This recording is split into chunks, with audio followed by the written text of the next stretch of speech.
Welcome everyone to the second episode of the Pokemon White Shiny Badge Quest Nuzlocke. The time has come. I may very well be just deeming these battles in this episode some of the hardest in the run with my team, personally. And there's no shortage of scary moments as we progress through the second gym. I'm excited and prepared for the grinding and gameplay to come. Let's do it. I teach both cut and work up to Panpour since I'll need a cutter to enter the next section. Our first obstacle lies back where we spent almost 200 hours looking for Panpour, the Dream Yard. Team Plasma is attacking Amuna for Dream Mist, and with no heals in between battles, we can't underestimate him. Avoiding Bide on Patrat was important, and after we used Work Up once, Double Water Gun takes it out. The next Grunt's Purloin can't do much in Panpour, and Double Water Gun takes care of it without a Work Up. Once Team Plasma leaves the Dream Yard, Fennel calls us back to a lab again and gives us the Sea Gear, which is in absolutely no way helpful at all to us right now. And then her assistant gives us the Pal Pad, which, yeah, you know, that would have been cool, like, useful if I was doing this challenge like 10 years ago, would have met friends, you know. We can leave Striaton City now, but before we do, we need to start grinding on Audino. Now that we've obtained our first gym badge, phenomena will begin to appear everywhere.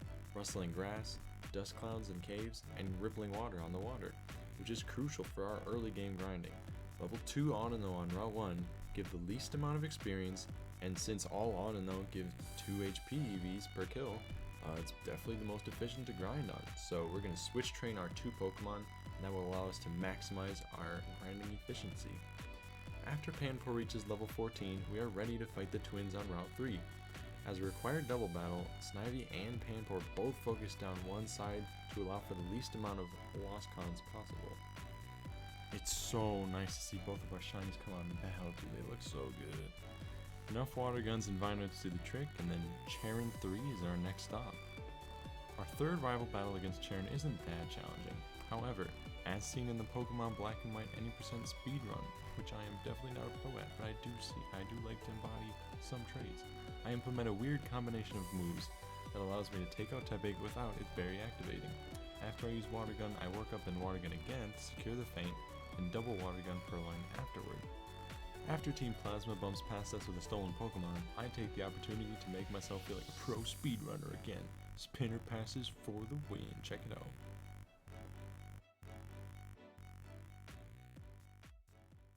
It's time to battle Team Plasma again though, another couple of battles without healing in between.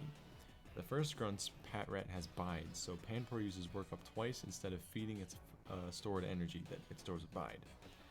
Water Gun does enough damage to one-shot Patrat after Bide ends because I'm +2 from Work Up, and I don't think the crit mattered. The second battle, a double battle while paired with Charon, is next. Tepig miraculously also focuses down the right side as I use Water Gun and it uses Ember.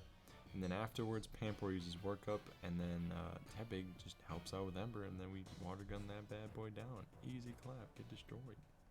I now take the time to pick up some really useful items in the area next. Thief, which we teach to Panpour to steal items from Wild Roggenrola and Audino, is just around the corner in Wellspring Cave.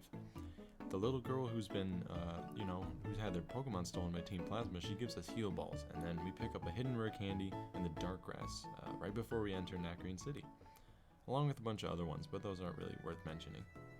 Charon gives us Chesto Berries as soon as we arrive, which will come really in handy in an upcoming episode.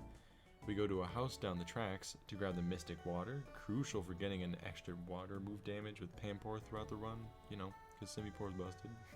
Then, we approach the outside of Pinwheel Forest to grab an Ether and some other random items. With the new area looted and explored, it's time to prepare for our next fight. We head back into Route 1, and with our newly thieving Panpour, it is time to thrive and thieve through this Audino HP EV grind.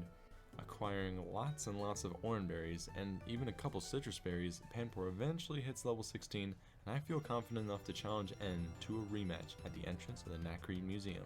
Challenging N with only a level 16 Panpour was just as bad of a mistake as challenging Chili underleveled, as all 3 of his Pokemon can put up a fight despite you being 3 levels higher. I set up to +2 with Mystic Water and one-shot Peta before it can take Panpour under 75% health. Once Tympole comes out though, I realized that I should have accounted for Tympole's Supersonic. I unfortunately hit myself in confusion and I realized that I need to use Sneck, and Sneck takes out Tympole before it does too much damage, and then Timber comes out. Oh boy.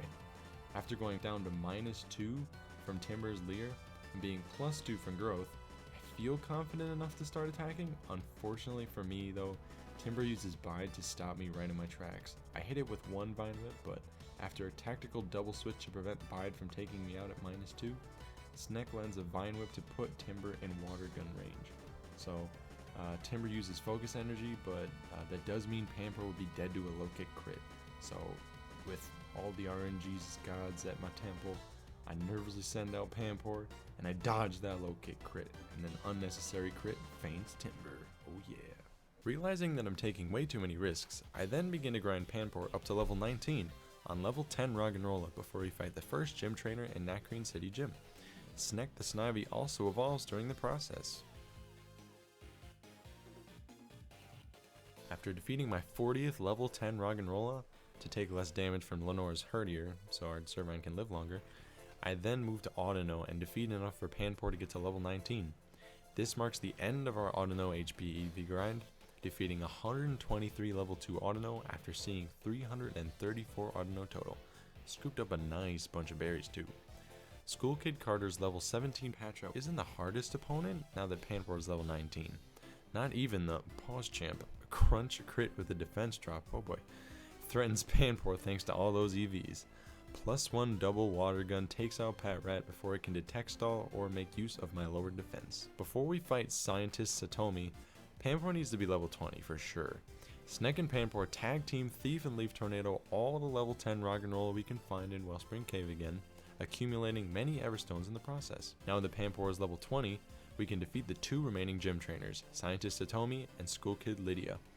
Satomi's Herdier always receives an X defend on the first turn, which is, we take advantage of that with Panpour, just use workup. Herdier misses the 2 turns it has to put up a fight before Panpour can finish it off with another workup and 2 water guns. Look at that monkey go! School Kid Lydia, alright, Panpour sets up and sweeps. It's crazy, she has level 15s. This is the final gym trainer. You have 3 level 15s? Dude, I'm level 20. What do you mean? Nice. Alright, GG's. Before challenging Lenora, edging Panpour and Sneck is a must. We head back to Wellspring Cave for the last of those defense EVs we'll grind in the run, and our teams will soon look ready to go. I finish our Roggenrola grind, encountering a grand total of 81 level 10 Roggenrola out of the 450 encounters overall, and receiving over 40 Everstones. Oh yeah, we're going to sell all those later. Sneck also learns Leaf Seed, which is an absolutely necessary move for the battle against Lenora. I decided not to fully edge Sneck in case of an accidental bump into the bridge trainer, which would end up costing me later.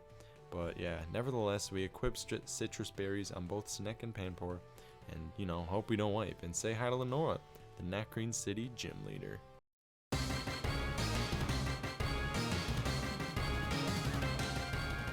Lenora is, in my opinion, the most difficult fight in this run. With such little resources this early on in the game, I found myself constantly having to resort to risky strategies when trying to think of a way to beat her with only a Servine and a Panpour or Simipour. And the Miracle Seed, the Grass Gem, the Citrus Berry, the best answer actually lies in Servine's bulk with the Citrus Berry, and its Leech Seed stalling capabilities that we aim to take full advantage of in this tough gym battle. After setting up Leech Seed on turn 1, Herdier uses Leer, forcing us to switch. We can't have our Pokemon in battle with lower defense, since we need to set up on Herdier without risking a death. Since Herdier is so inclined to use Leer because of our staggering EV count, the Leech Seed damage adds up every switch we make, which is really good. The added survivability the Citrus Berries provide allowed the Pokemon in battle to set up even longer, thus proving that the bulky Leech Seed approach was the way to go.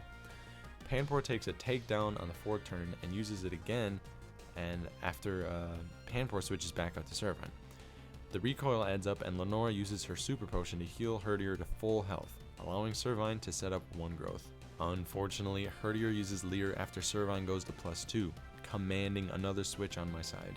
After switching back to Servine again, the continuous leering is diminishing our chances to set up the one-shot Watchog, and both of our Pokemon would die to a boosted Retaliate for sure. Herdier misses a takedown as Servine goes to +1 from growth, and I make the fatal error of using Tackle instead of Leaf Tornado to attack Herdier, barely keeping it alive, allowing it to take down and put me just out of berry range, and it kills itself with recoil in the process, so Servine doesn't get the extra bit of additional health back from Leech Seed.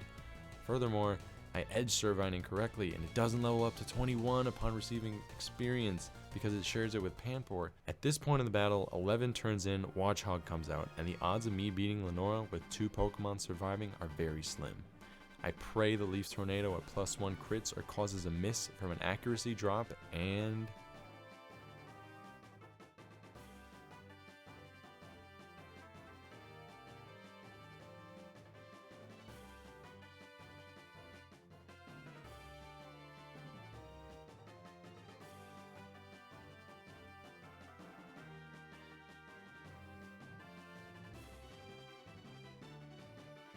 wow, Watchog doesn't kill me with Retaliate, but instead it hits a 45% accurate hypnosis. What? That was after Leaf Tornado successfully drops its accuracy by 1 stage. Super unlucky. Servine is effectively useless now, assuming that it will take more than 1 turn to wake up and potentially miss a Leaf Tornado, and Panpour, still holding its Citrus Berry, has to be the hero of this run. Panpour tanks a Retaliate, dealing only 22 damage thanks to EV grinding, proccing its Citrus Berry. It uses Water Gun, but to my horror, the roll isn't enough to take Watchog out the next turn. Watchog then retaliates with Retaliate, and leaves Panpour at only 24 HP. This is where Panpour takes the wheel. It needs to crit or dodge a crit. In a life or death situation, a run ending one, potentially wiping with Servine asleep, Panpour does this.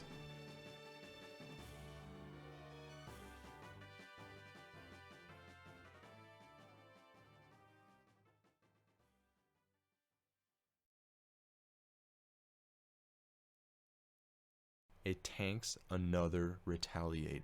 I silently whoop at 4 AM in my ecstatic mood after hours of grinding to see the good old water monkey clutch it out.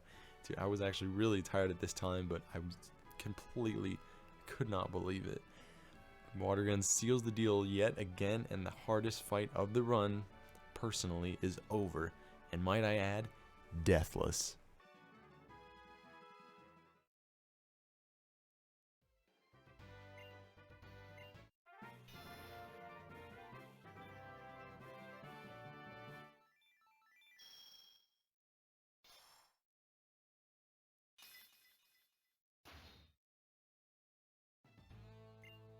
Receiving the normal badge from Lenora, I can't help but wonder what lies ahead of this run. Only doing calculations up to Berg, I truly do wish my 250 or over 250 hours invested into this run don't go to waste, and that this Panpour lives on as a legend. We'll be able to nickname Panpour for its bravery and honor in the next episode, along with many other new things, including a new shiny, and another tough gym, and lots more. Stay tuned, and thank you for watching.